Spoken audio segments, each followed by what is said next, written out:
प्यारे दर्शकों, प्रेम शब्द में 2.5 अक्षर होते हैं जो 2 पूर्ण और एक अधूरे अक्षर से बना है। कहा जाता है कि प्रेम शब्द ही अपूर्ण है, इसलिए हर किसी को यह पूर्ण रूप से नहीं मिलता।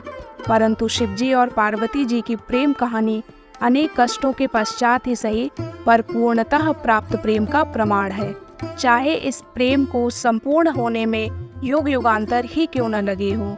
इस प्रीत में पार्वती जी का कठोर तप तो शिव जी की सदियों की प्रतीक्षा समाहित है। इन दोनों जितने अद्भुत जीवन साथी आज तक कोई नहीं हुए।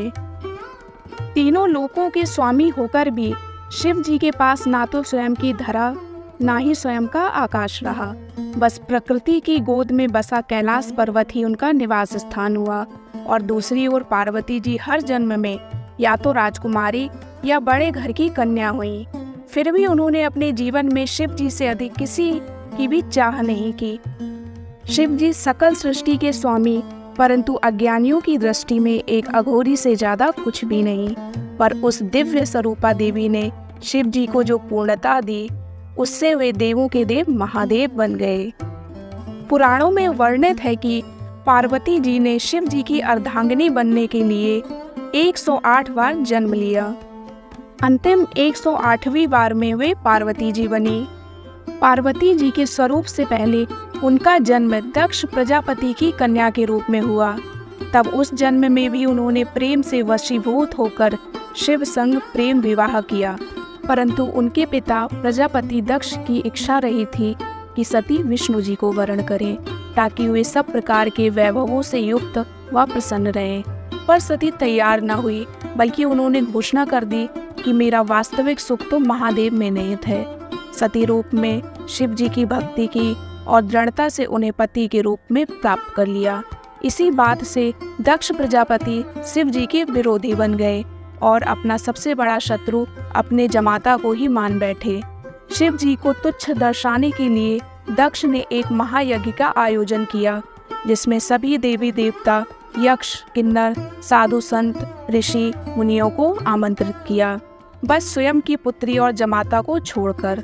इस यज्ञ में जाने हेतु पार्वती जी ने अर्थात सती ने शिव जी को समझाया कि आमंत्रित तो परायों को किया जाता है, अपनों को नहीं। और जब सती वहां बिन बुलाए पहुंची तो उन्हें बहुत अपमानित होना पड़ा। उन्हें शिव जी की बात ना मानकर गलती हो जाने का भान हुआ। और जब उन्होंने शिव जी के प्रति अपमानजनक शब्द सुने तो वह यज्ञ के अग्निकुंड में कूद गई। शिव जी को जब पता चला तो उनके गणों ने यज्ञ भंग कर दिया। सती ने पुनर्जन्म में पुनः शिव जी से मिलने का वचन देकर प्राण त्याग दिए। शिव जी माता सती का मृत शरीर लिए विक्षिप्त से घूमते रहे।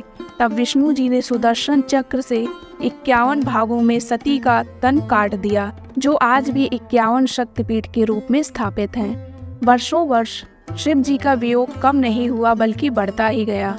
वे संसार से विरक्त हो गए। इधर सती ने वादा निभाते हुए पर्वतराज हिमावन और रानी मैना के घर पुत्री के रूप में पुनर्जन्म लिया। पर्वतराज की पुत्री होने के कारण उन्हें पार्वती नाम मिला। नारद जी ने किशोरी पार्वती जी को जीवन साथी के रूप में शिव जी को पाने के लिए तपस्या का मार्ग बता दिया। पार्वती जी ने शिव जी को प्राप्त करने के लिए अन्न जल का परित्याग करके विभिन्न कठोर से कठोर तप सहस्त्रों वर्षों तक किए। तब शिव जी ने सप्त ऋषियों को पार्वती जी को समझाने के लिए भेजा। स्वयं भी वटुवेश में समझाने पहुँचे, परंतु शिव जी ने भी पार्वती जी का दृढ़ संकल्प देखकर उनके सामने अपनी हार स्वीकार कर ली और वे पार्वती जी के संग परिणय सूत्र में बंधने का वचन दे बैठे। इस वचन को शिव जी ने फाल्गुन मास कृष्ण पक्ष की चतुर्दशी अर्थात शिवरात्रि पर पूर्ण किया। शिव और शिवा का महामिलन शिवरात्रि को हुआ, इसलिए यह दिन महाशिवरात्रि के नाम से जाना जाता है। कितनी कठिनाइयों को सहन करते हुए महलों की राजकुमारी पार्वती जी पर्वतवासिनी बन गई। पार्वती जी ने एक बार अपने लिए घर की इच्छा भी की, तब शिव जी ने उन्हें लंका बनाकर भी दी थी। तब वास्तु विप्र रावण, जो दक्षिणा में शिव जी को पाने की इच्छा से पूजन करने आया था, पार्वती जी ने सोने की लंका उसे ही भेंट कर दी, परंतु शिव जी को रावण के साथ जाने नहीं दिया। पार्वती जी ने किसी भी जन्म में भोले भंडारी के प्रेम के अतिरिक्त कोई धन वैभव नहीं चाहा, बल्कि जीवन की हर परिस्थिति में शिव जी का साथ सूर्य की किरणों, पुष्प में सुगंध तो शरीर में प्राण की तरह निभाया। वहीं शिव जी ने भी हर जन्म में पार्वती जी की प्रतीक्षा की। शिव जी जो गले में मुंडमाला पहनते हैं, वह पार्वती के हर एक जन्म का ही तो प्रतीक है, जिसे वे हृदय से लगाए रखते हैं। वास्तव में अगर पार्वती जी ने अनेकों कठिनाइयां सही, तो शिव जी ने भी अथाह वियोग सहा। जिसे सभी कुछ सरलता से प्राप्त हो जाए, उनका जीवन कभी पूजनीय नहीं बनता। अतः दोनों ने संपूर्ण प्रेम की परिभाषा गढ़ दी। आज के युग में जहाँ प्रेम प्रीति के मायने बदल गए हैं, जहाँ प्यार का स्थान अर्थ, भोग, विलास ने ले लिया है, वहाँ शिव शिवा का निश्चल, निस्वार्थ, अडिग प्रेम सभी के लिए प्रेरणादायी है।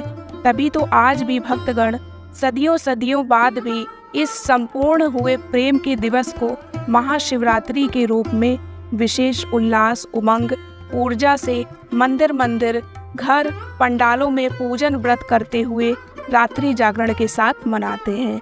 साथ ही महादेव और महादेवी इसी तरह के पूर्ण प्रेम को पाने की कामना करते हुए जीवन में संपूर्णता और सकल सुख पाने की इच्छा भी करते हैं। इस संपूर्ण युगल जगत के माता पिता का आशीर्वाद सभी के जीवन पर बना रहे। दोस्तों, अगर ये जानकारी आपको अच्छी लगी तो वीडियो को लाइक तथा चैनल को सब्सक्राइब करें, जिससे इस प्रकार की और भी जानकारियाँ आपके लिए लाने की प्रेरणा मिले। आपका दिन शुभ हो। धन्यवाद।